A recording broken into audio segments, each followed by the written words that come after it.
I'm Harry Munner, a business and information technology contractor that provides analysis and solutions for potential corporate investors.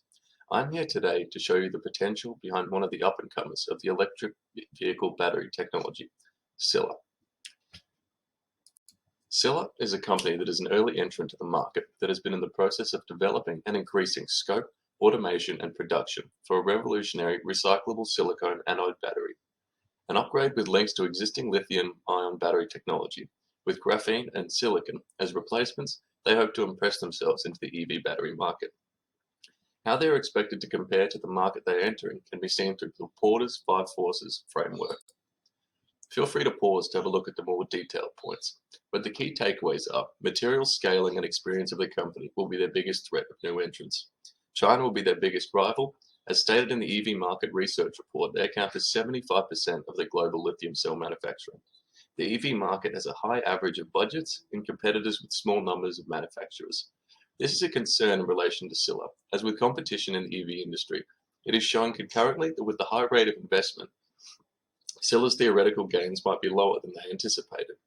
In a report with Bjorn Nyqvist and Mans Nilsson, it was found that the industry-wide cost estimates declined by approximately 14% annually between 2007 and 2014, with regards to cost of traditional lithium-ion batteries.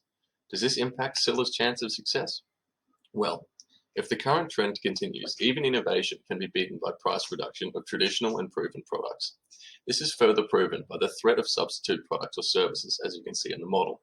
Their performance versus price may be detrimental and seen as an ambitious medium level of product differentiation. And this brings us to the rivalry among existing competitors. It all looks quite difficult to work against for a late entrant to a high growth market.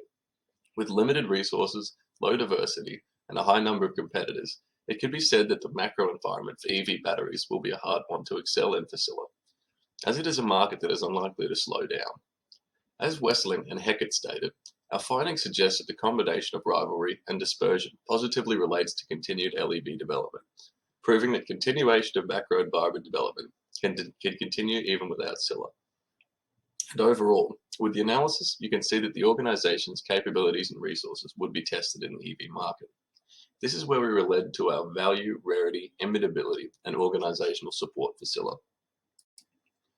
Where Vero is concerned is the ability of a company to create sustainable competitive advantage.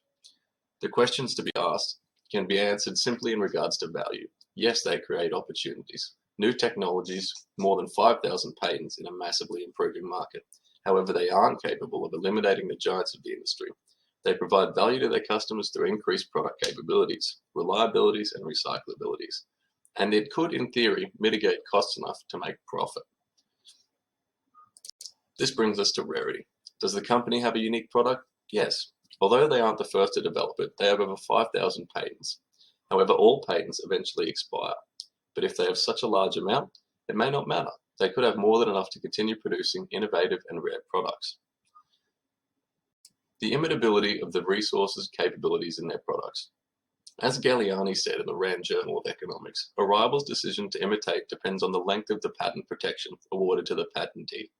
The longer the patent life, the more likely it is that rivals will event around the patented product. This has rarely been truer than in the current EV battery market. In such a rapidly developing market with such large companies and market caps, it is unlikely that their main product will remain solely within their grasp, as other organizations with R&D departments are able to produce it for less due to established trade.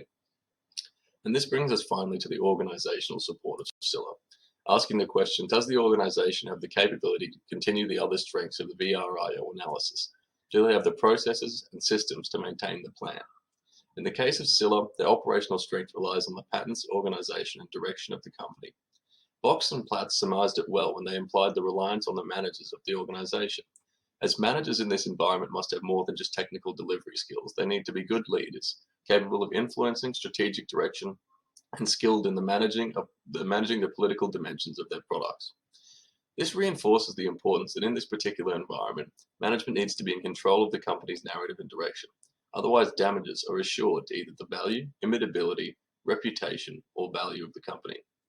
Conclusively, between the Porter's model and the VRI analysis of Scylla, I cannot guarantee that in this instance the company will be a success. In a market full of large companies, full of innovation that is breeding more innovation by the year, I believe Scylla, if they do not get acquired, will get left behind. Thank you.